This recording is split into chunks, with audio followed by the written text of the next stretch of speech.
What could be more important than the quest for justice in every society? Today, countries all over the world face judiciary challenges.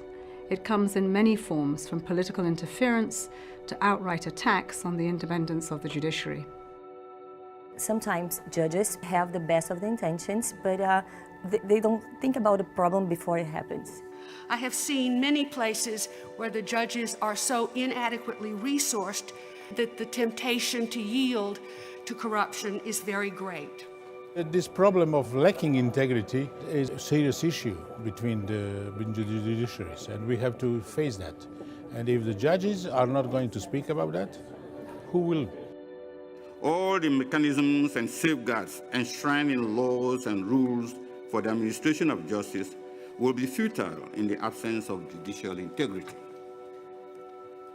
Creating a network of like-minded judges who would share their experiences, join forces in the development of tools, and provide peer-to-peer support seemed a logical response to tackle this challenge. Because we recognize from our work that judges learn best from other judges through a peer-to-peer process. And maybe most importantly, that judges who champion the cause of integrity may sometimes find themselves isolated with little support within their own institutions.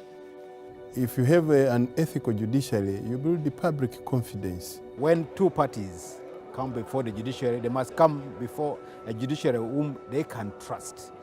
Injustice anywhere is a threat to justice everywhere. In total, UNODC consulted with nearly 4,000 judges and other justice sector stakeholders from across the globe on the idea of the network. We organized 7 regional preparatory meetings in Jordan, Tunisia, Thailand, Panama, Burkina Faso, Namibia, and at the UN headquarters in Viana. I'm very excited to be here to network with other judges through the UN to learn how we can be more transparent and being more accountable. We have been assisting judiciaries in drafting codes of conduct, designing disciplinary mechanisms, improving case management systems, determining the scope and prevalence of corruption in judicial systems, delivering judicial ethics workshops, and developing strategies and action plans. This is to help us remind us that we are only human first, and how to continue our judicial health into helping other people.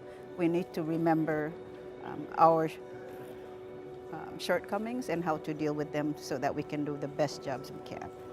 I think the more the word is spread, the more people will utilize the resource. I think when I go back, the first thing will be to make sure we offer some training, and then training those magistrates and judges to make sure that they are there to some ethical principles. Because you know, sometimes people do against what is called ethical because they don't know that this is unethical. A network like this that could give support to the judge is will be very useful and is very, very relevant. We have resources which we have obtained from the conference, including the website which has been launched today, or the network. So we'll use that one to make sure that we have a lot of materials to educate others who did not attend.